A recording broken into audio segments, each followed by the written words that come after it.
What's up, sports fans, and specifically hockey fans in North America? We are back with another episode of True North Sports Talk Podcast. I'm your host, Peter Barclay, as always, and tomorrow, Sunday morning at 8:10 a.m. on the eastern side of things, we get the game that we kind of knew was coming, and we've all been waiting for since the start of the Olympics. Now, tomorrow also marks the last day of the Olympics, and so it's a pretty special day in the world of sports. The day where everything kind of shifts back to normal. But it is Canada versus the U.S. Olympic gold on the line. And just like in the women's side of the tournament, here in North America, we wouldn't have it any other way. Believe it or not, it's been 16 years since this particular game has happened in the gold medal.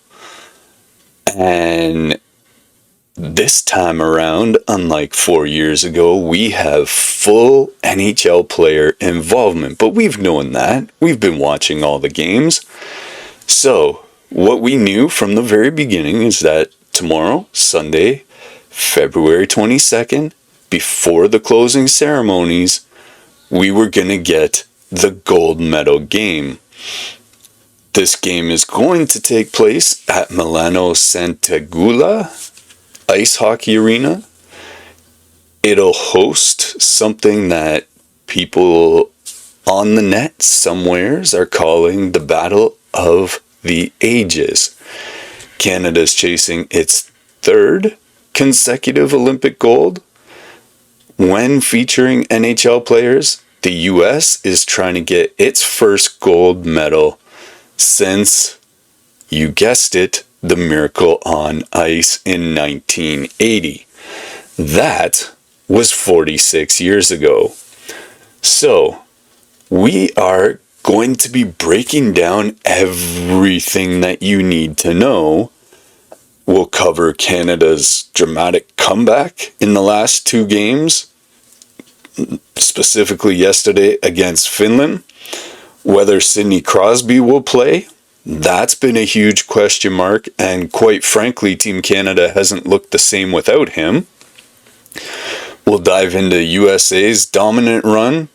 Connor Hellebuyck has been phenomenal. And believe it or not, and having watched these games, the biggest question for both Canada and the US coming into this tournament was, quite frankly, their goaltending. Hellebuyck's had a not quite as good year. Jordan Binnington, other than the Four Nations Cup, hasn't been the same Binnington the last few years. And so it was a big question mark. Now, in watching the games, like I said, if you can see the puck, you can pretty much stop the puck. Unless it's like a 2-on-1 or something, and you just can't get there. But for the most part, it's like rebound control, put it in the corner if you can, just make the bare basic stops that you gotta make. There's nothing too spectacular that you have to do. You don't have to come out of nowhere, because the defenses are so good that you're not facing 40 shots a night the way you might in the NHL. So all they've had to do is just be solid. And from both teams, we've got that, and the defense in front of them has stood up, and that's why it looks so good. So we'll analyze the head-to-head history, we'll look at the key matchups, and what each team needs to do to take home the gold for their country. So this is going to be a loaded episode. You don't want to miss it. Grab your coffee, grab your tea, whatever you're drinking while you're watching this, and you'll need it tomorrow morning for that 8 a.m. start. So, let's get into it. Let's dive into Olympic hockey's biggest game. And we will start with Canada's dramatic path into this final.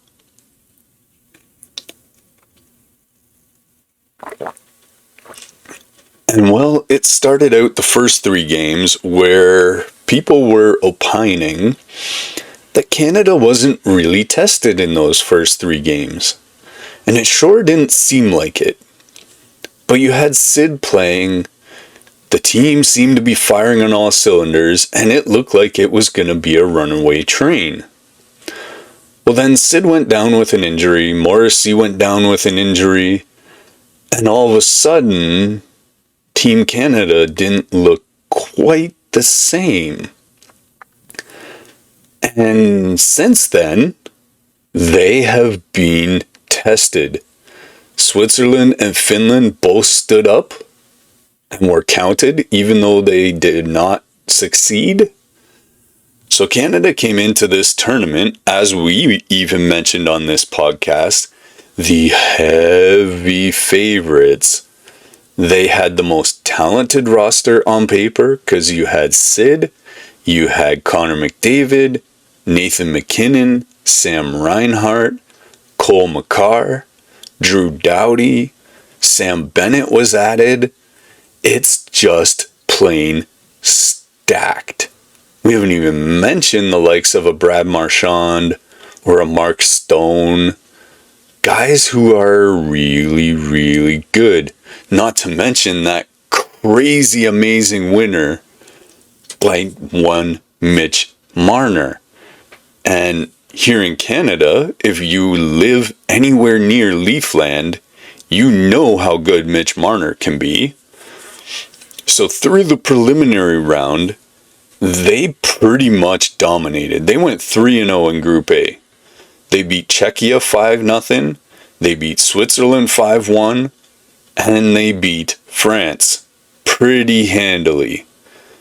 Then came the knockout rounds, because that's where Sid was injured, and that's where things got interesting.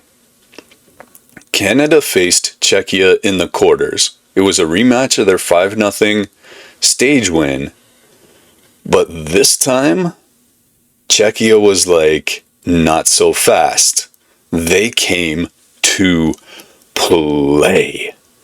And the game, well, it was tied going into the final seconds. Canada went to overtime. That was the game where Sid suffered his injury because he took a pretty hard hit from 2 Czechia players, and then almost right after, he slipped and got run over with his leg at an odd angle, and he wasn't able to return, and he has been held out ever since. Now, knowing Sid, he's wanted to play. And I heard an interesting question yesterday that is actually a very pertinent question. And the question is, are the Pittsburgh Penguins the ones holding out Sidney Crosby? And that's pertinent because it's valid if they are. Sid plays for Pittsburgh. We all know he always has. But they have invested a lot in Sid to play for their team. And if they don't want him coming back where he can't help them win, to all Canadians, that should be fully understandable. And there should be no grudges held against Kyle Dubas. Not for that reason anyway, if you're a Pittsburgh Penguins fan. You got plenty of other reasons to be upset with him. So, he didn't return. Their leader, 2-time Olympic gold medalist, we weren't sure he's coming back for the rest of the tournament. Now, we'll get into it a bit later, but he's a game time decision for tomorrow. So they survived on that amazing Mitchy Marner goal. Then came yesterday, where they played Finland, a team again they have most times handled fairly well when there's NHL players involved. And this game was yesterday. This is the reigning Olympic champion because last time there was no NHL players involved. And outside of the NHL, they, according to the 2022 Beijing Olympics, have the best non-pro players in the world. And for the first time all tournament, Canada actually found themselves down 2 goals. I remember both goals, in particular, thinking on the second one that, hey, we got a power play here. Canada's got the best power play in the tournament. I'm like, hey, let's tie this up and get going. Next thing I know, I turn around, they're down 2-0. I'm like, huh? What just happened? Turns out Erik Haula scored a short-handed goal in the second period that made it 2-0 Finland. And quite frankly, watching the game, it was pretty scary because Canada seemed to be outplayed by a Finnish team that had fewer NHL stars, but they just clogged the neutral zone. They had great structure. Saros was standing on his head, and they just couldn't figure him out.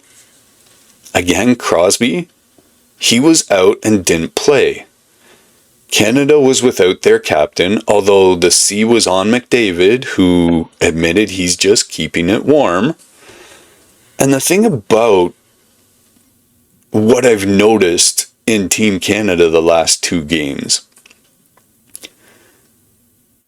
one thing Sid is just probably one of the best in the world, if not the best, is on face-offs.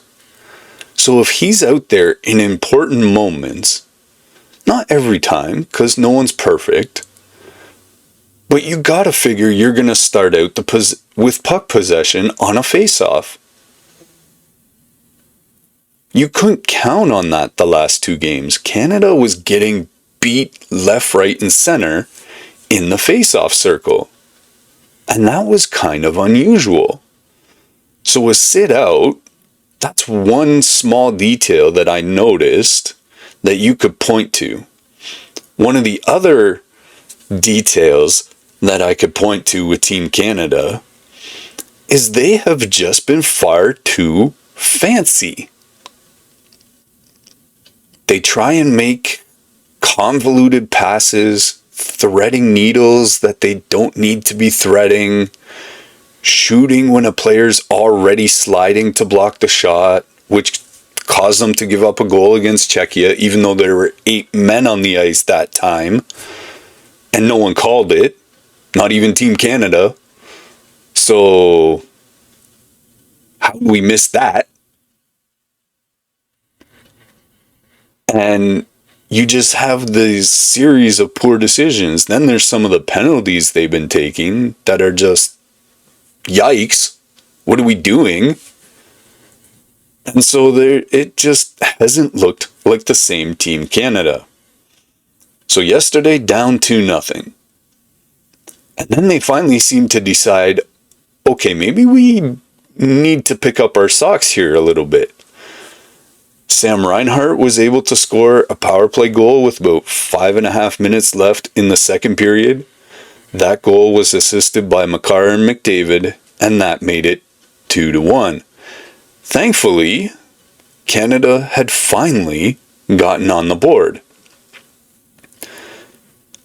Then they played most of the third period where nothing changed. And with 1:04 remaining, and again, this is winding down time, Shea Theodore tied it 2-2. So Canada had finally erased the deficit. Now on that 2-2 goal, Finland was really upset about that 2-2 goal. Why? Because their defenseman tossed Brad Marchand over Saros and was standing up outside the crease by the time the shot was taken. But it flustered Saros, and he'll never admit that. He'll always tell you Marchand was on top of him and he couldn't get to the shot. If you actually watch the play, his own defenseman caused Marchand to be thrown over Saros. But if you watch the replay, Marchand got out of the way as quickly as possible. Saros was able to move freely. And Marchand was standing there for a rebound before the shot was taken. Saros just missed it. And again, that's flustering to have someone land on you. You're rushing. You're not quite where you want to be. But I really, looking back at it from an objective position, and I know that's hard to believe, but by the rules, that's a good goal. I'm sorry, Teemu Selanne, you are wrong. Even though, yes, they were Canadian referees, which never should have happened, and I grant you that, Teemu, but you are wrong. That was a good goal. Even if it happened to Team Canada, and goals like that have happened, it's a good goal because he got out of the way. Your own defenseman put him there. So that's not goaltender interference when your player throws him in there. I know it hurts that you guys lost. Team Canada's lost enough games. I know how you feel. But that was a good goal. So, tied 2-2. Time's running out. 36 seconds left in regulation. Nathan MacKinnon, that puck had eyes. It tipped off the pad, went between the pad and the blocker, and just squeaked its way in. MacKinnon had appeared to score the winner. Canada appeared to be up 3-2. And unlike the previous goal that they thought maybe should have been called back, they tried to call offside. Now, again, I don't know whether it was the screen I was watching or whether it just, when I looked at all the video that I had available to me, there was no conclusive evidence to call offside. You couldn't see where the puck was. It just wasn't conclusive enough. And again, Finland, you whining about that makes you poor losers because that was a good goal. There's nothing conclusive to say it wasn't. And if you're going back over a minute from when the goal was scored, and I know this happens in the NHL, but that was just a little bit petty. I looked at all the video. I saw every replay, all the angles that I could find. There was no conclusive evidence. So, the goal stood. Canada's up 3-2. And y'all complained about the penalty. But by the rules, both in the NHL and the IIHF, their rulebook states if you are unsuccessful in a challenge, you receive a delay of game 2-minute penalty. Why was there any complaint about the penalty? Your challenge was unsuccessful. That is the rules. The referee didn't make the choice to put you in the box. The rule book did. So if you don't like it, cry wolf at the rule book, not the referee. I guarantee you the referee was told in his ear, 2-minute penalty. If he doesn't follow that direction, he doesn't have a job tomorrow. So I don't understand, and I don't get where Finland is after these refs so hard. By the rule book, neither one of those goals should have been called back. And yes, they should have got the penalty. I don't care what game it is. It could be Game 7 of the Stanley Cup. If you fail a challenge, you get a 2-minute penalty. Automatically. It's not debatable. And yet here we are having superstar players, or former superstar players, debating the rule book. So, this is what John Cooper had to say after the game. When you're down 2-0 in an Olympic semifinal, you're thinking, this could be it. The entire country was thinking that.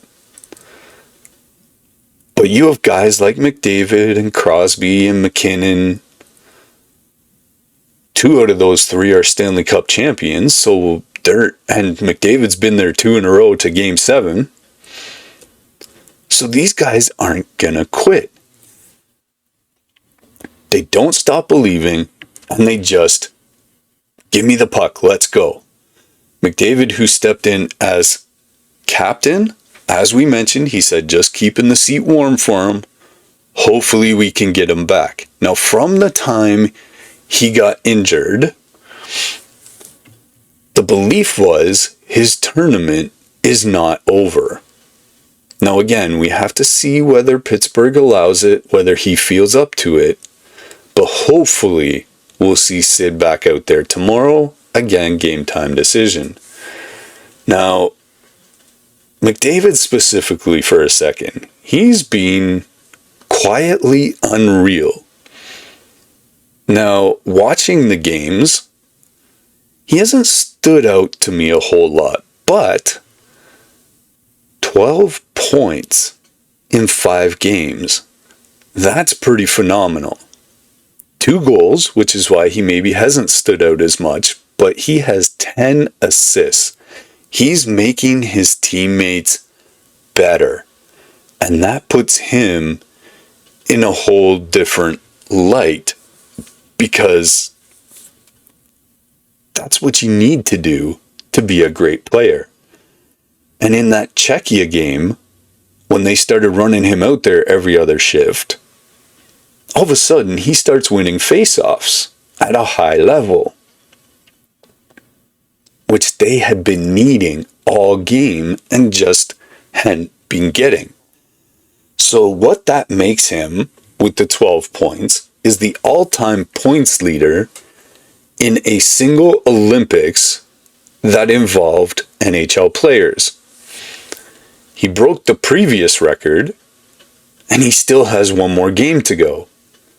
McDavid so far has been the best player in the tournament.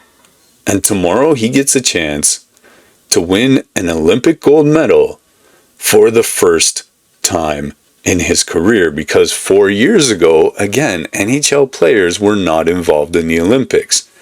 He didn't have a chance to. Macklin Celebrini. This kid has been noticeable. He's playing with McDavid and McKinnon, and he has been fantastic. He's only 19 years old. He's like 1 year removed from the World Juniors, and he has been sensational. He's played on Canada's top line, as we mentioned, and he looks like he belongs there. Celebrini has a goal and 2 assists, but again, he's playing with McKinnon and McDavid. But he has been dangerous. His speed, his precision, he's even hitting at a high level, and he has just been dangerous every time he steps on the ice. He's also the youngest player in the tournament, but he's playing like he has been there for years and years. If Canada wins the gold tomorrow,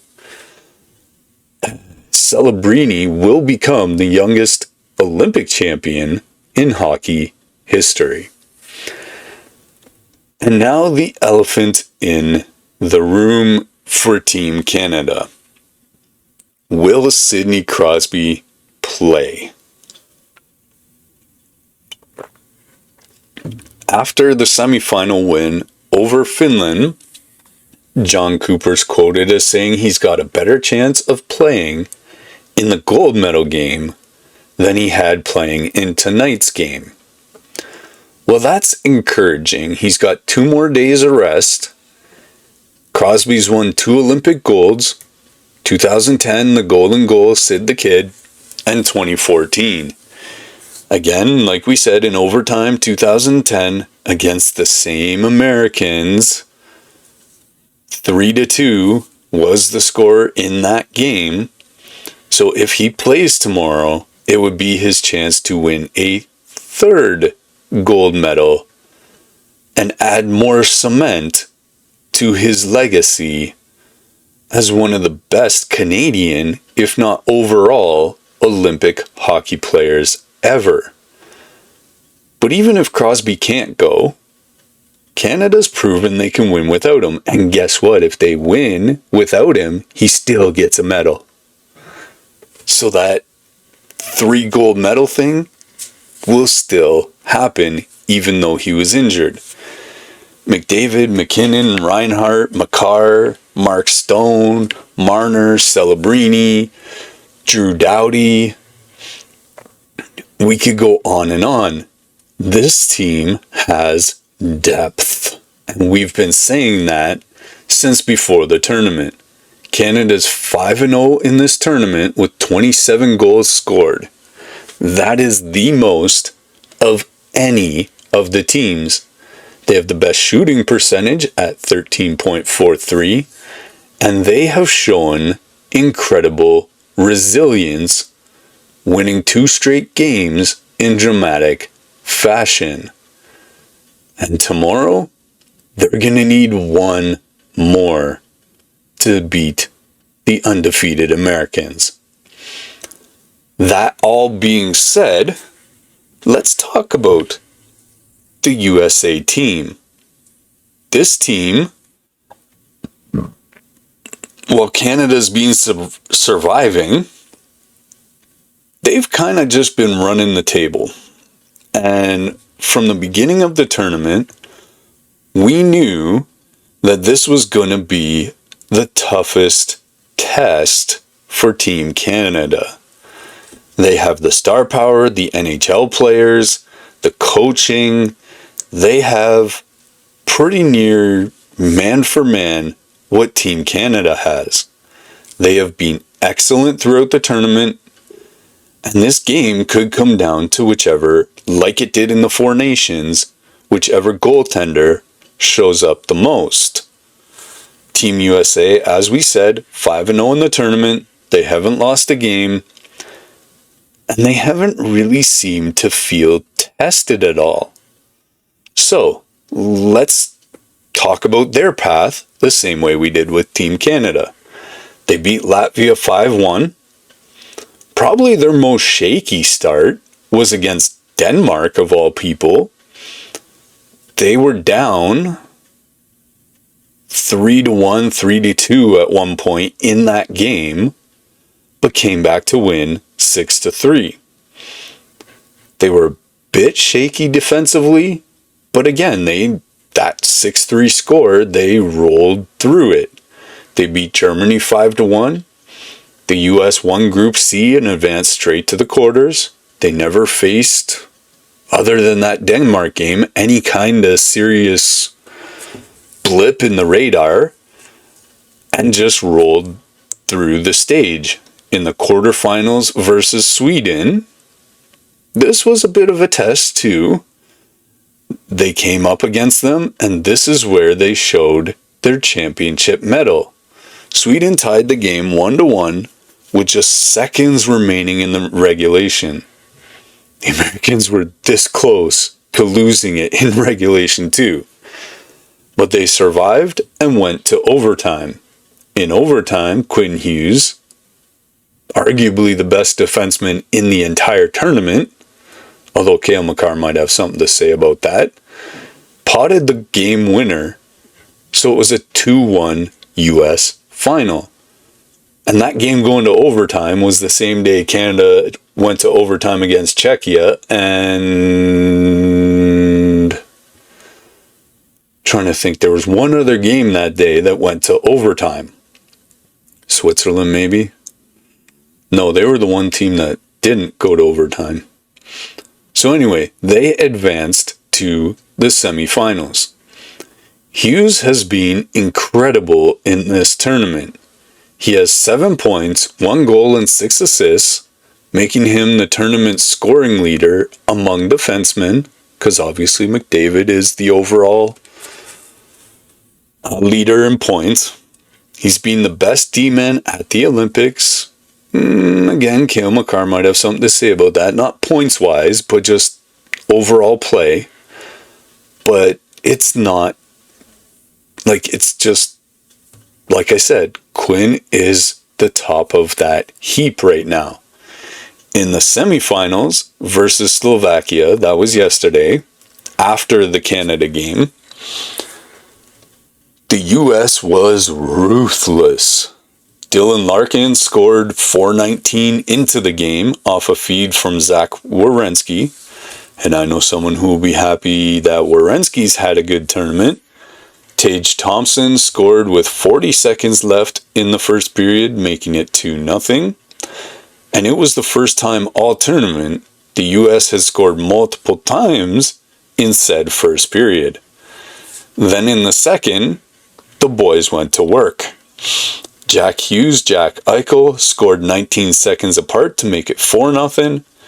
Quinn's brother Jack, again, added another late in the period that made it 5-0, heading into the third. Slovakia scored twice in the third. And then there was a next, because we said 5-0, there was a next U.S. goal. Probably an empty netter there. But the game was never really in doubt, as the Americans just jumped out. They were in complete control. Zach Werenski had 3 assists in the game. That brings his tournament total to 5 points, so he's right there behind Quinn Hughes. And he's been a bit of a revelation on the blue line. Well, Connor Hellebuyck, goaltending. We know from, especially here in Canada, watching the Winnipeg Jets, that Connor Hellebuyck is a dynamo. He kind of reminds me of when Canada had Martin Brodeur. He is just that elite. He has a 974 save percentage in this tournament. The best of any goalie. He's faced 95 shots and saved 90 of them. That's 98% goals against average. That's unbelievable. The only guy close is Jordan Binnington.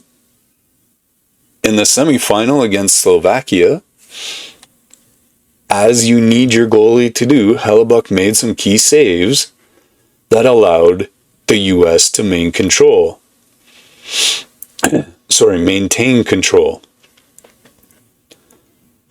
He's been calm, composed, he's been clutch. You would expect that from a goaltender of his experience. He is the reigning NHL Hart Trophy winner, which is the MVP, because without him, the Winnipeg Jets aren't the team that they are. He's had a Vezina as the best goalie in 24-25, and he is just desperate to beat Canada at something. They want to win the gold after the U.S. was eliminated 4 years ago when NHL players weren't involved. So if the U.S. wins tomorrow, Hellebuyck will, as always, be a huge reason why. And then there are the brothers, the Tkachuk brothers. And as much as I'm Canadian, one of them plays here in Ottawa during the NHL season. The other one plays in Florida, has won 2 out of the 3 Stanley Cups, I think. Maybe all 3. But they are exactly the type of player that the U.S. needs. They bring physicality, energy, a certain swagger to the team as they chirp at literally everyone but Canada specifically, although they may not want to poke that bear. But they have a willingness to get under opponent's skin. Kind of like why we have a Tom Wilson and a Brad Marchand on our team. So Brady has been involved in multiple scuffles, go figure. He's dropped the gloves twice in the quarterfinals against Sweden. Ho-hum for those guys, that's just a normal day at the office. He's been a pest, and he plays for Ottawa. We know how pesty he is, and in this tournament and just in hockey overall, it's like a Dennis Rodman. When he's on your team, it's the greatest thing ever. When he's playing against you, it's like, but you get the greatness that's involved there. The Tkachuks have given the U.S. an edge. And some might say that Canada doesn't have that edge. But wait and see. I think it's in there. It'll have to come out tomorrow. And in a rivalry game like this, edginess like that could make a big difference. For the Americans, the way we talk about Connor McDavid and Sidney Crosby and McKinnon, the Americans talk about Austin Matthews.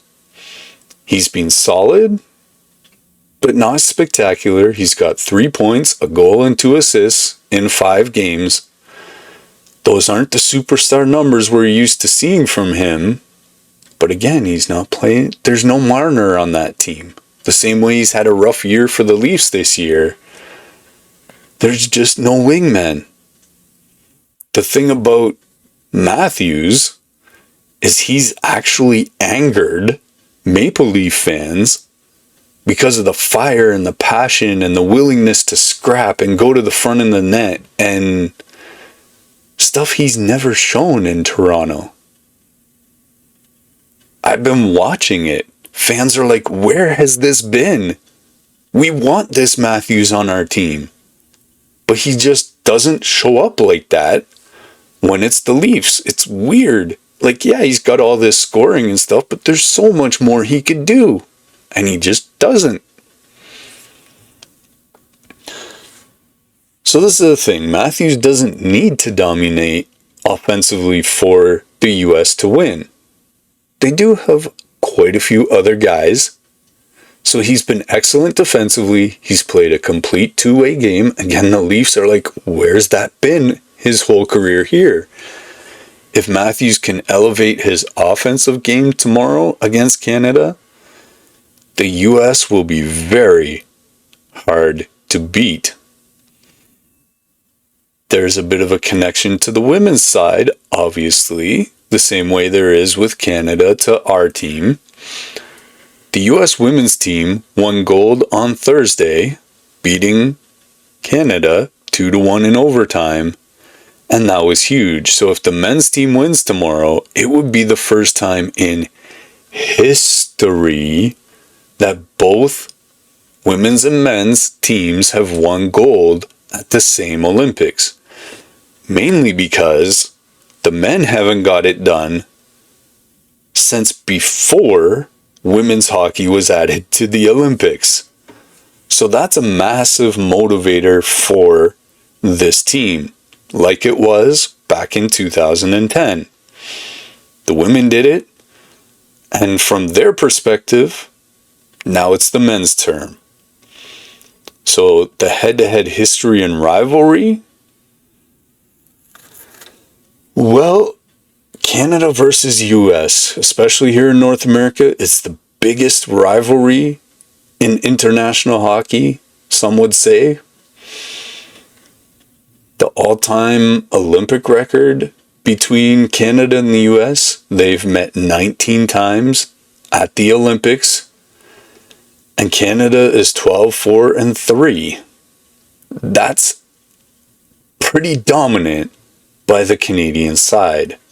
But when you narrow it down to games involving NHL players, because it wasn't always that way, and that's what we have tomorrow, Canada is 4-1 against the US. In gold medal games, these two teams have met 3 times. 1920 in Antwerp. So that's over 100 years ago now. Canada won that game. Salt Lake City in 2002. Canada won that game 5-2. And in 2010, in overtime, the golden goal. So Canada is 3-0 in Olympic gold medal games against the US. The Americans are looking to break that streak tomorrow. The Canadians are looking to build off the Four Nations win. And the most recent Olympic meeting, the last time these two teams met, was in the preliminary round in Beijing. Again, Beijing had no NHL players. The US won that one 4-2, but it was preliminary round. So that game did not feature the NHL, as they did not participate in 2022. So that's really not that comparable. As I've been mentioning all the way through, the Four Nations face-off that happened quite literally 1 year ago, this month, that's the most recent time these two met with NHL players involved. And Canada won that game 3-2 in overtime, with McDavid getting his own golden goal. The US has been bitter about that loss ever since.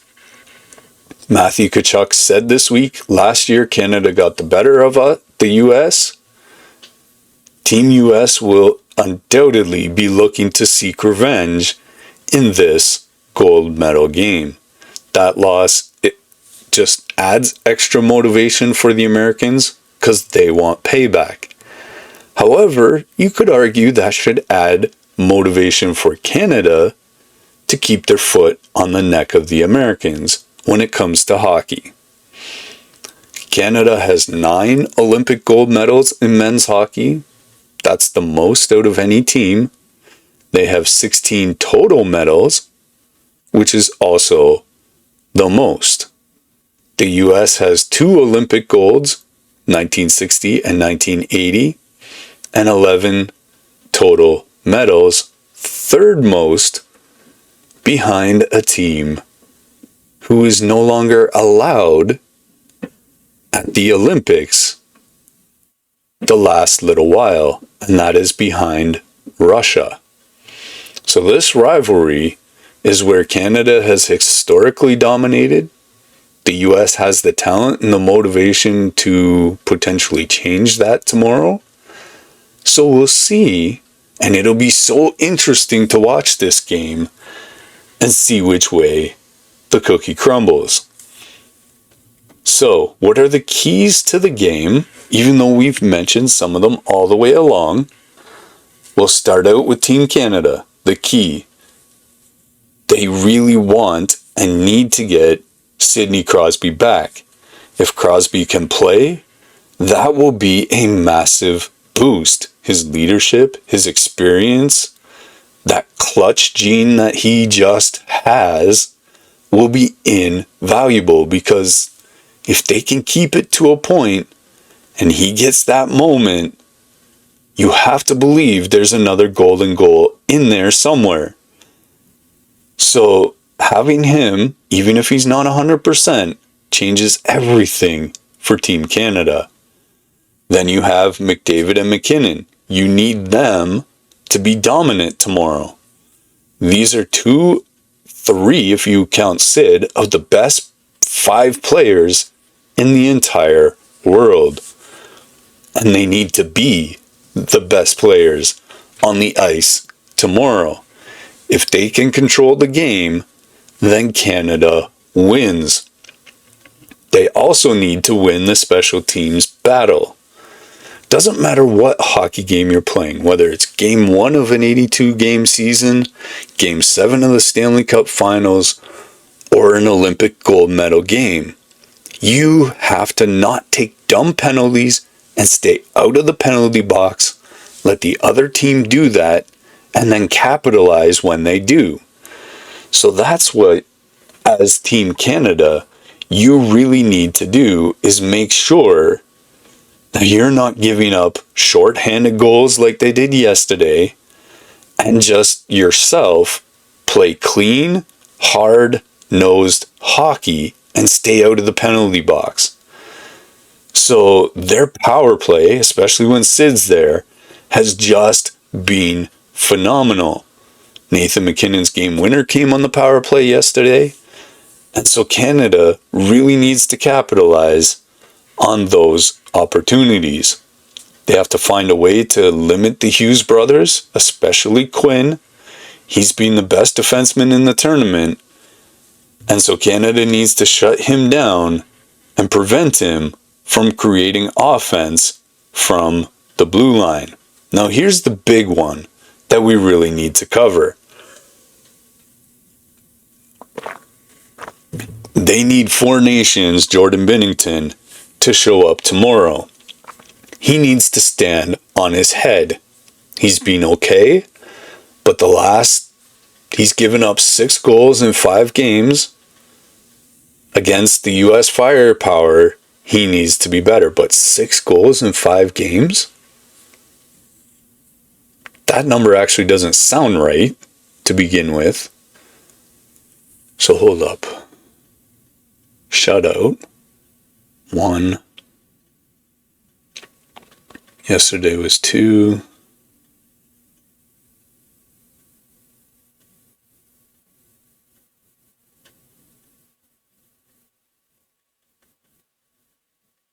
Yeah, 6 goals in 5 games, but that's not terrible. That's 1 goal a game. So they really need him to be on his game tomorrow.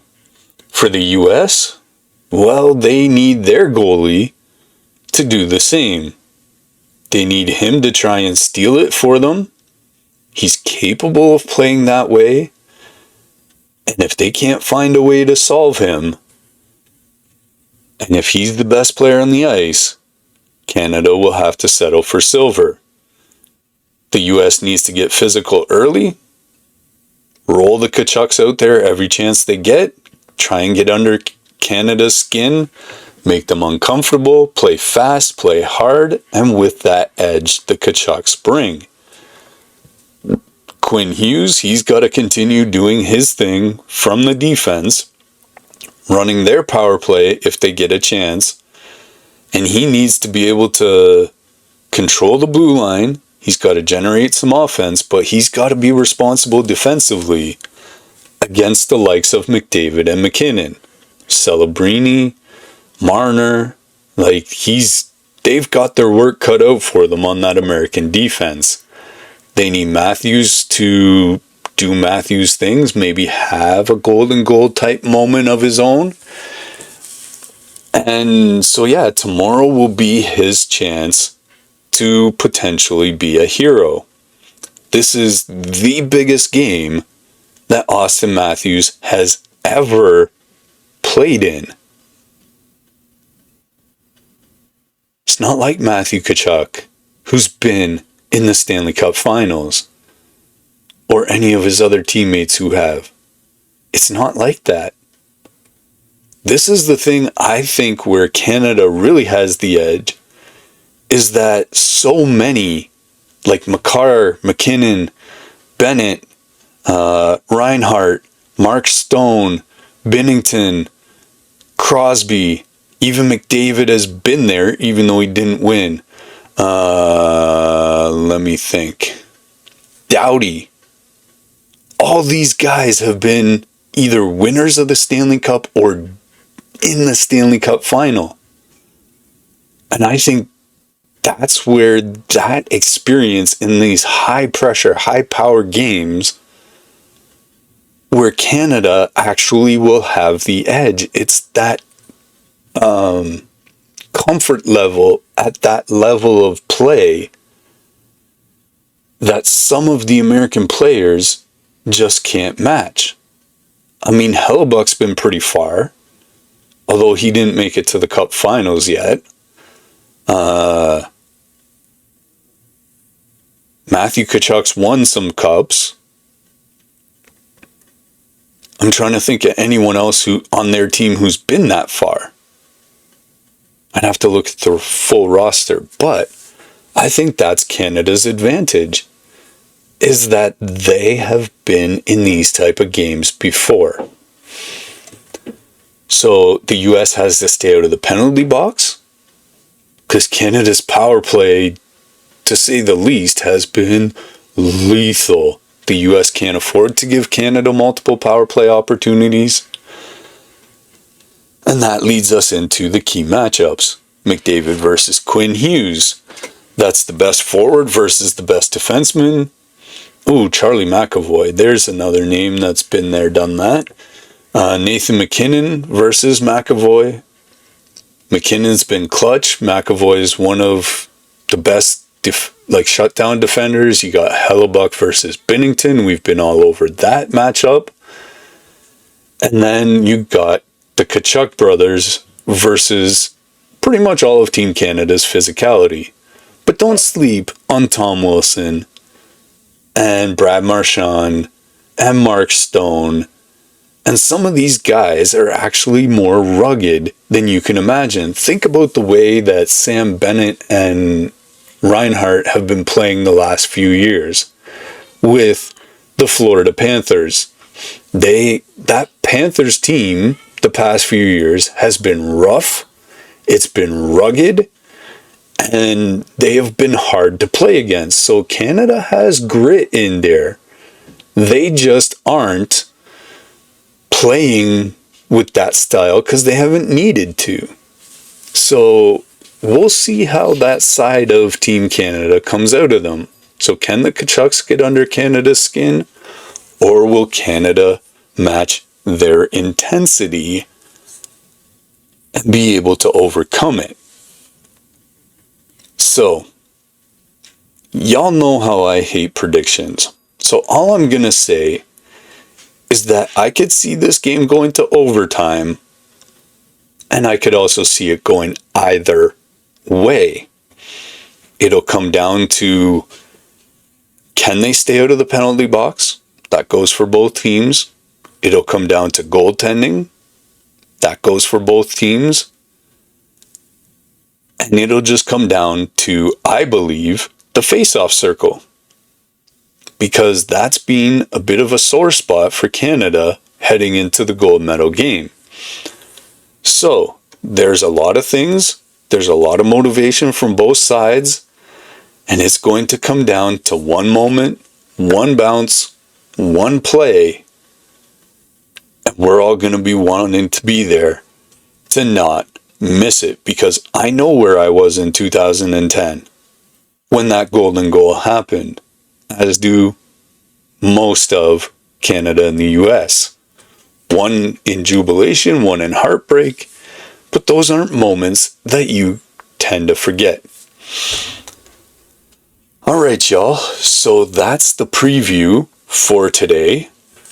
We're getting you ready for the gold medal. This has been a special episode of True North Sports Talk Podcast. Hope you stuck around to this point. Hope you enjoyed it. Don't worry, our regularly scheduled episode will air on Wednesday at 4 o'clock. So there's going to be another episode to enjoy this week. But for now, tomorrow morning, 8:10 a.m., Canada takes on the US for Olympic gold. It's on NBC, streaming on Peacock, In Canada, it'll likely be on TSN, Sportsnet, CBC, all across our channels as well. And then today, by the time this airs, earlier on at 2:40, will be Finland and Slovakia for the bronze. So this is the game we've all been waiting for, y'all. The biggest rivalry in hockey, Olympic gold on the line, full NHL rosters for the first time since 2014. Will Canada win its third straight gold with NHL players, or will the US end a 46-year drought? Well, we'll all be watching with bated breath tomorrow. We're going to find out. So what do you guys think? Jump into the comments. Use hashtag TrueNorthSportsTalk. Who do you guys think is going to win? Will it be Canada? Will it be the US? Do you think Connor Hellebuyck's going to be able to steal it? Do you think Sid's going to play? Drop a comment. Hit us up. Let us know. Appreciate you guys tuning in. Hopefully you stuck around to this. Another episode of True North Sports Talk in the books. Set your alarms early for tomorrow. This is going to be epic. So until next time, stay passionate, stay informed. Go Canada. And we'll see you on the other side.